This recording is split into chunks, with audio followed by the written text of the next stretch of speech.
Merhaba canlarım, Falkader kanalıma hepiniz hoş geldiniz.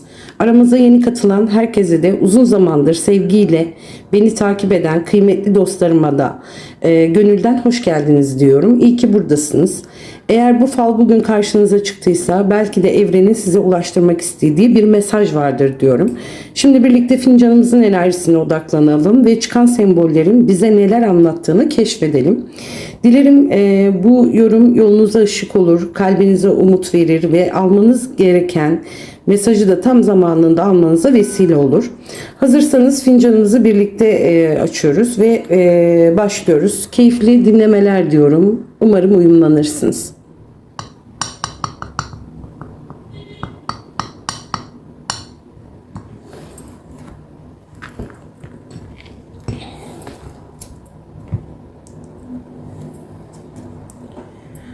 Öncelikli olarak şimdi fincanımıza şöyle bir bakmak istiyorum canlarım. Bakalım neler var neler yok. Ondan sonra da tek tek size yorumlamaya başlayacağım.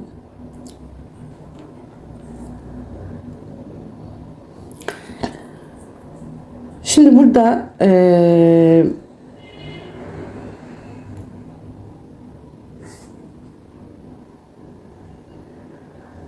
sembolleri kişisel ve eğlence amaçlı yorumlanıyor arkadaşlar. Kesin bir anlam taşımaz. Buna göre yorumlayacağım. Bilginiz olsun. Siz kendinize göre alın. Bu bir ışık tutma diyelim biz buna. Şimdi fincanın dip kısmında aydınlık ve beyaz bir alan görüyorum. Burada bir masaüstü flama bayrak, oldukça olumlu bir sembol aynı zamanda. Bakın şurada bir tarafında bayrak, bir tarafında da flama, genelde masa üzerlerine konur bu. Bayrak oldukça olumlu dedik. Genellikle başarı, saygınlık, resmi işler temsil edilmesi ve gurur duyulacak bir gelişme anlamına geliyor. Masaüstü kurum flaması veya masa bayrağı ise özellikle bir kurum, şirket, devlet dairesi, okul ya da resmi bir görüşme ile bağlantılı bir gelişmeyi temsil ediyor. Bu dip kısmında çıkması konunun hayatınızın temelini etkileyecek kadar önemli olabileceği veya zamanı yaklaştığını düşünebilirsiniz bunun.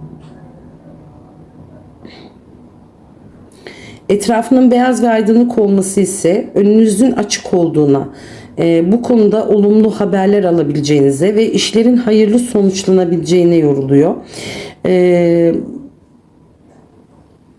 Yani bu aydınlık bir alanın içinde arkadaşlar. Bu da bize resmi kurumdan gelecek güzel bir haber, bir iş görüşmesi, eğitim, terfi diyebiliriz buna. İmza ya da sizi gururlandıracak bir gelişmeye işaret ediyor olabilir. Aydınlık enerji bu sürecin olumlu sonuçlanacağını ve önünüzdeki temiz bir yol açılacağını gösteriyor bana.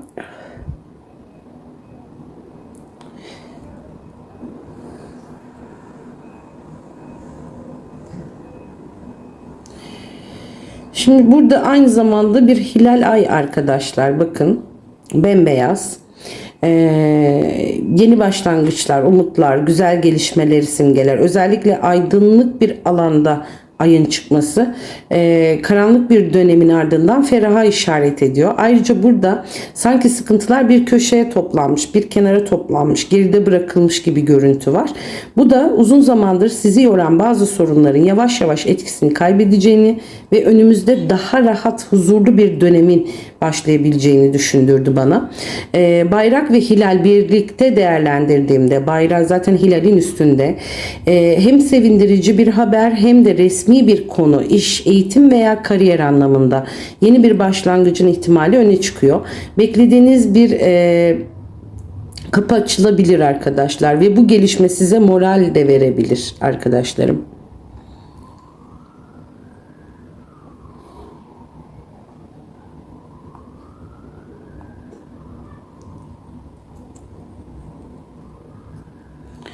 Şimdi burada bir kişi güçlü bir ağaca sarılmış. Bakın ağacın hemen üstünde de bir kalp görüyorum ben. Aileyi, bereketi uzun zamandır ömürlü gelişmeleri temsil ediyor. Bu kişinin hayatında sıkı sıkıya tutunduğunu ya da kendisine güç veren bir insana, aileye veya ilişkiye bağlandığını söyleyebilirim. Ağacın tepesinde ise çok güzel bir kalp var. Bu da sevgi, mutluluk ve gönül işlerinde güzel gelişmeleri işaret ediyor.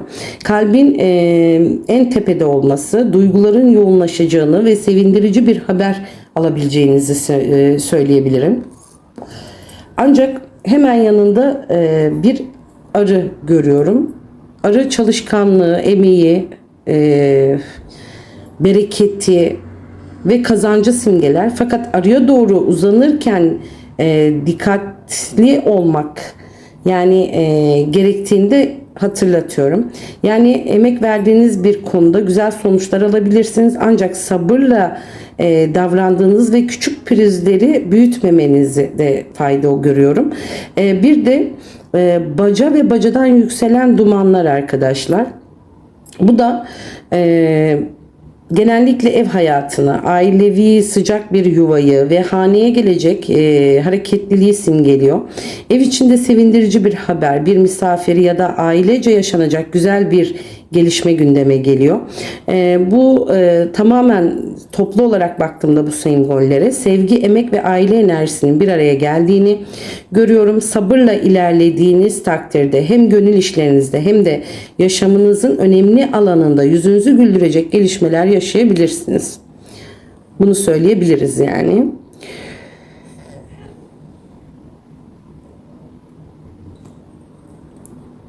Şimdi burada benim dikkatimi çeken virajlı bir yol. Açık bir yol bu ama. Dümdüz ilerlerken yol ardından keskin bir viraj geliyor. Hayatınızda ilerleyen bir sürecin beklenmedik bir gelişmeyle yön değiştireceğini işaret ediyor. Bir başka sonrasında farklı bir karar vermeniz ya da yeni bir durumla karşılaşabilmeniz gerekebilir. Onun için bu keskin viraj bu olarak yoruyorum ama adeta yolun üzerinde de bir soru işareti görüyorum burada. Bu da hedefinizi kurcalayan bir konuya acaba doğru karar mı veriyorum diye düşündüğünüz bir sürece işaret ediyor. Yakın zamanda bu belirsizliğin netleşeceğini söyleyebiliriz. Burada bir yüz figürü de görüyorum arkadaşlar. Şurada iki göz ve ağzı mevcut.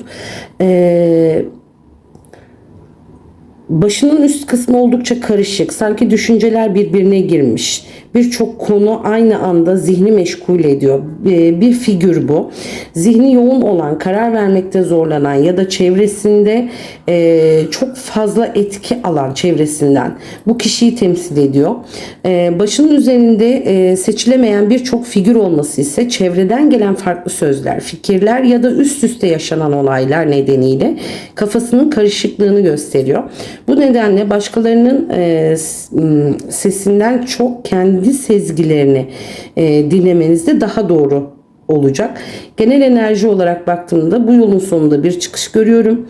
Virajla olsa yol kapanmıyor. Sabırlı davranır, acele karar vermezseniz bugün size karmaşık görünen konuların zamanla netleşeceğini söyleyebilirim canlarım. Ve hemen şurada bir akrep de benim dikkatimi çekti. Bakın hemen kuyruğu yukarıda kıvrılmış. Genellikle dikkat edilmesi gereken bir kişi ya da durumu simgeler akrep. Özellikle kuyruğunu kaldırmış olması sizi rahatsız edebilecek sözlere, kıskançlığa veya gizli bir rekabete karşı temkinli olmanız gerektiğini düşünüyorum ben. Her gördüğünüz kişiye sırlarınızı açmamanızda fayda var diyorum arkadaşlar. Bakın akrebin hemen yanında ise bir E ve V harfleri seçiliyor. Bu harfler bir kişinin adının, soyadının ya da önemli bir yerin isminde öne çıkabilir. Aynı zamanda hayatınızda etkili olacak bir olayın bu harflerle bağlantılı olabileceğini de işaret veriyor arkadaşlar. Ancak akrebin yanında ve bu harflerin çıkması E ve V harfleriyle bağlantılı herkes hakkında olumsuz bir anlam taşıdığı şeklinde yorumlanmamalı. Burada asıl mesaj çevrenizdeki insanları ve gelişmeleri dikkatle gözlemlemeniz, sezgilerinize güvenmeniz gerekiyor. Bu enerjiye baktığımda tedbirli davranmanız, tedbirli davrandığınız sürece bu sembolün olumsuz etkisinin azalacağını ve onları doğru zamanda fark ederek olayları kendinizi koruyabileceğinizi görüyorum canlarım.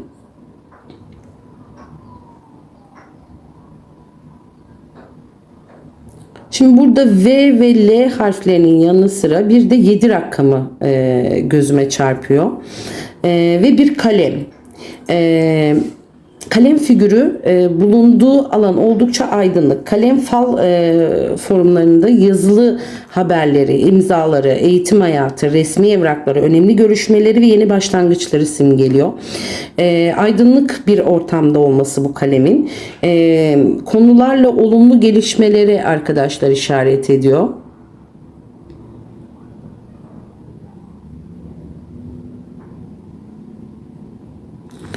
Şimdi hemen yanında V ve L harfleri beliriyor. Bu harfler bir kişinin adında, soyadında, bir konunun isminde ya da sizin için önemli bir olayın içinde yer alıyor. Bu harfler gelecek haber veya gelişmelerle bağlantılı olabilir canlarım.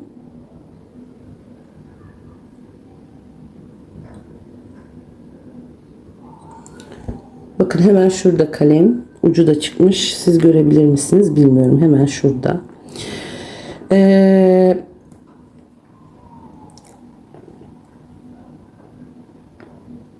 7 sayısına geldiğimde fal olarak şans, manevi destek, sabır ve doğru zamanla ilişkilendirilir 7 rakamı. 7 gün, 7 hafta, ayın 7'si, 17'si, 27'si gibi bir zaman çağrıştırabileceği gibi sizin için anlamlı bir tarihe de işaret ediyor olabilir bu aynı zamanda. Tüm sembolleri birlikte değerlendirdiğimizde yakın zamanda yazılı bir haber, bir imza, eğitim veya işle ilgili sevindirici bir gelişme görünüyor. Sabırlı olmanız halinde beklediğiniz konuyla önünüzün açılacağı ve olumlu sonuçlar alma ihtimalinizin güçleneceğini hissediyorum burada ben. Şimdi hafif bir kalabalık ortamı da görüyorum ben burada. İş çevresini ya da bir araya gelecek insanları temsil ediyor olabilir. Yakın zamanda sosyal hareketlilik yaşayabilirsiniz. Önemli konuşmaların içinde bulunabilirsiniz. Kalabalığın hemen yanında ise hafif yan yatmış bir ağaç görüyorum ben. Arkadaşlar bakın şurada hafif yan yatmış bir ağaç bu. Bu da hafif köklerin doğru böyle kökleri çıkmış gibi. Bu oldukça anlamlı. Ağaç normalde güç, kökler, alışkanlıklar ve sağlam temelleri temsil eder. Ancak köklerin hafif yan yatıyor olması, köklerin meydana çıkıyor olması artık ömrünü tamamlamış bir durumun ilk başlangıçları bu. Bir kişinin, bir işin ya da sizi yoran bir alışkanlığın yavaş yavaş hayatınızdan çıkabileceğini işaret ediyor. Ani bir yıkılıştan çok eskiyi geride bırakıp yeniye yer açma sürecini anlatıyor. İlk başta değişim zor olabilir. Ancak sonrasında daha sağlam ve hayırlı bir başlangıcın önü açılıyor. Çevrenizde hareketli günler yaşanırken bazı eski yönlerden de kurtulma fırsatı yakalayabilirsiniz. Bazen bir şeyin sona ermesi daha güzel bir başlangıcın habercisi olabilir canlarım.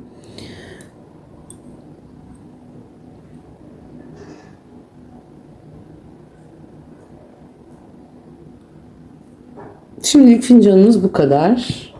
Gelelim tabağımıza.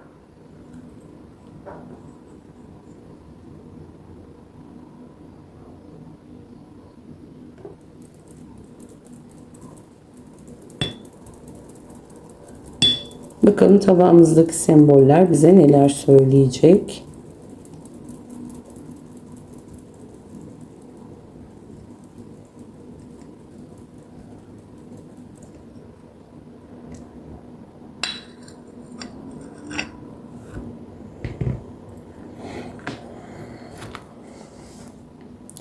Şimdi ben burada arkadaşlar iki kişi aralarında bir paylaşım söz konusu, bir kısmet bu. İki kişi karşılıklı ve aralarında ellerinde bir kısmeti iki kişi tutuyor diyelim ya da buna. Sanki bir paylaşım var. Maddi ya da manevi bir kısmeti temsil ediyor arkadaşlar. Hane içerisinde bu.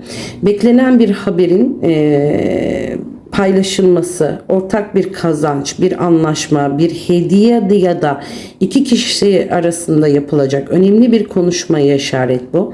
Eğer aranız açık olan biri varsa bu görüntü barışma ve uzlaşma ihtimalini de çağrıştırıyor. Şimdi kısmetin iki kişi arasında görülmesi tek taraflı değil. Her iki taraf içinde fayda göreceği bir gelişmeyi işaret ediyor. Emeklerin karşılığını birlikte almak, ortak bir karar vermek ya da sevindirici bir haber paylaşmak gündeme gelebilir. Genel enerji oldukça olumlu görünüyor. Paylaştıkça çoğalan bir bereket ve iki insanı birbirine yaklaştıran güzel bir gelişme burada öne çıkıyor.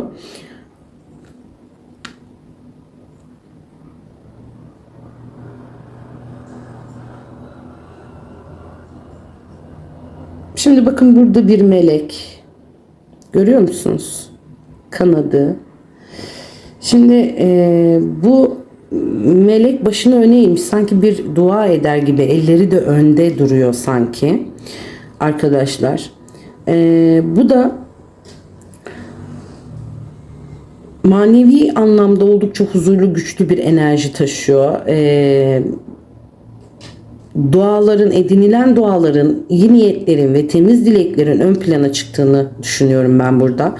Uzun zamandır sabırla beklediğiniz bir konuda içinize su serpecek bir gelişme yaşayabilirsiniz. Aynı zamanda bu figür zor zamanlarda yalnız olmadığınızı, manevi olarak desteklendiğinizi hissettiren bir işaret. Sanki duruşu acele etme yerine sabırla ilerlemenin daha hayırlı sonuç getireceğini anlatıyor. Bazen her şey tam istediğiniz anda değil, doğru zamanda gerçekleşir.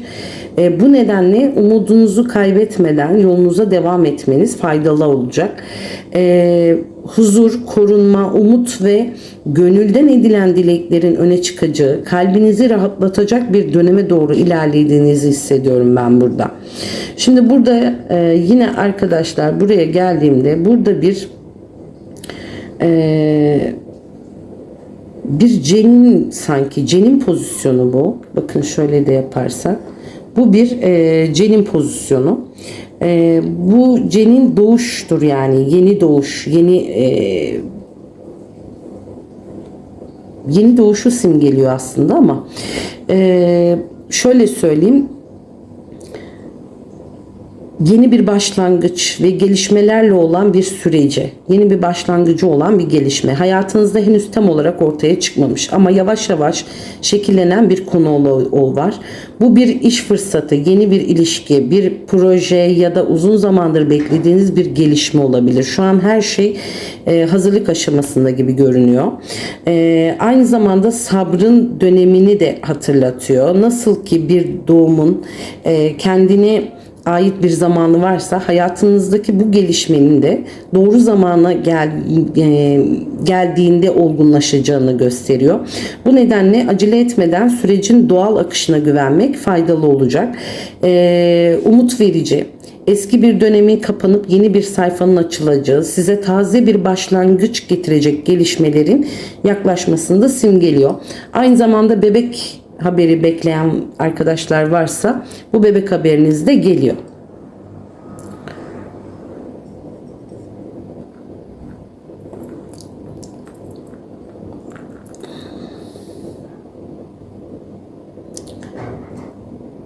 Şimdi burada hep bir karmaşa, hep bir şey görüyorum ben. Hep iki insan karşı karşıya. Hep iki sima yüz yüze. Yani hep bir konuşmalar arkadaşlar. Karşılıklı konuşmalar bunlar. Bence konuşularak anlaşılacak bir durum. Bakın şurada hemen halihazırda duran ama kanatlarını açık değil bir kuş sembolü. Yani Bu konuşmalar güzel, aydınlık, ferah bu arada. İçiniz şey olmasın. Konuşarak, yani çözümün sessizlikte değil konuşarak aşılmakta olduğunuzu gösteriyor. Aranızda yanlış anlaşılmalar, söylenmemiş sözler ya da bekleyen bir konu varsa açık ve sakin bir şekilde burada çözüleceği enerjisi mevcut. Hemen bakın, kuş sembolü dedik üstte. Kuş genellikle haber, müjde ve iletişimi temsil ediyor. Ancak kanatlarının kapalı olması bu haberin veya gelişmenin henüz zamanı gelmediğini, bakın hep bir zaman istiyor bize fal. Biraz daha sabır gerektiğini gösteriyor. Gecikmiş olabilir ama iptal olmuş görünmüyor. Doğru zaman geldiğinde o kuş kanatlarını açarak ve beklediğiniz mesaj, telefon ya da yüz yüze görüşme gerçekleşecek gibi duruyor. Suskunluk yerini konuşmaya bırakacak. İletişim kurulduğunda hem belirsizlikler azalacak hem de beklediğiniz haber size ulaşacak arkadaşlar. Hep yüz yüze söyleyetler burada mevcut.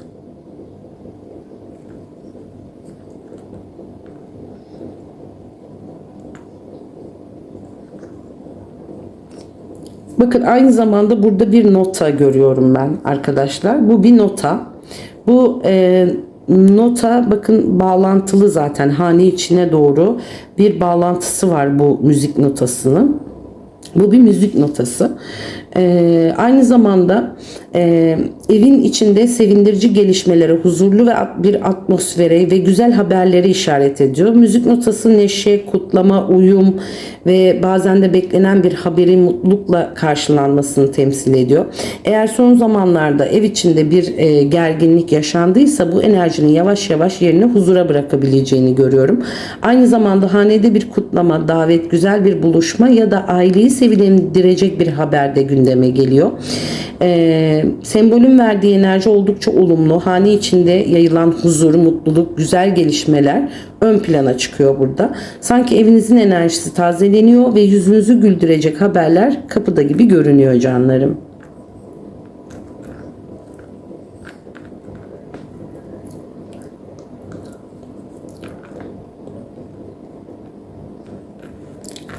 Aynı zamanda burada bakın çok da güzel böyle kalp şeklini andıran bir figür. Hatta bu kadeh de bakın olabilir yine. Bakın görüyor musunuz? Ağzı ve kadehin tabanı. Bu bir daha çok bir kadehi andırdı bana arkadaşlar. Evet, bu daha çok bir kadeh. Kesinlikle öyle. Şimdi kadehin bağlantılı olduğu yukarıda bir de kalp var. Bakın bembeyaz bir kalp ama üstünde bir çizgi var bu kalbin.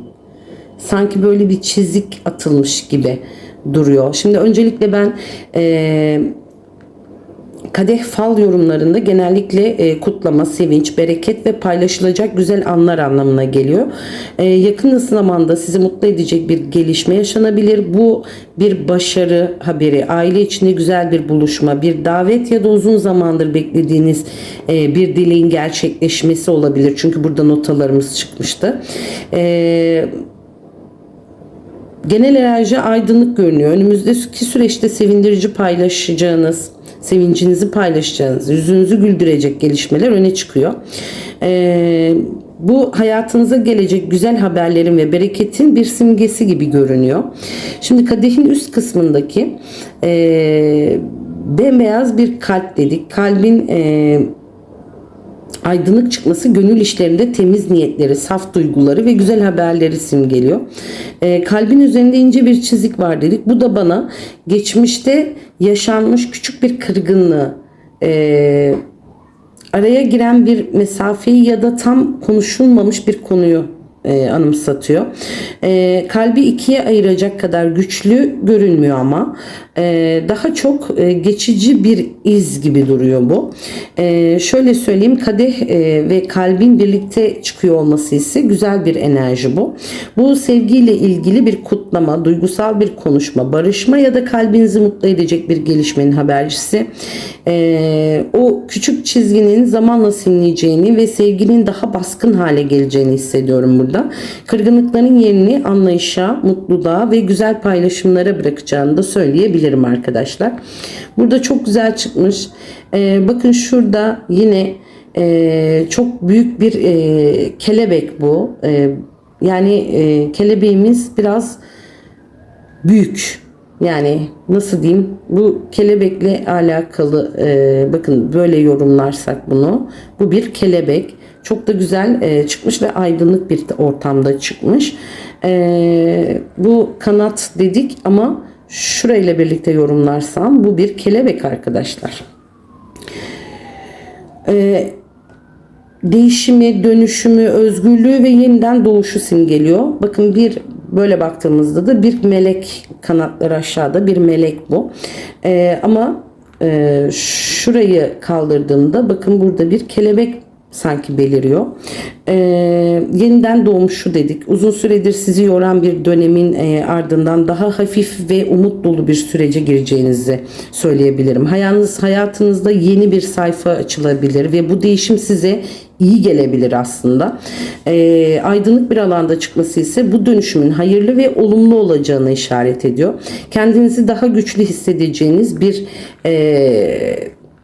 fırsatlarla karşılaşabilirsiniz ya da sizi mutlu edecek gelişmeler yaşayabilirsiniz.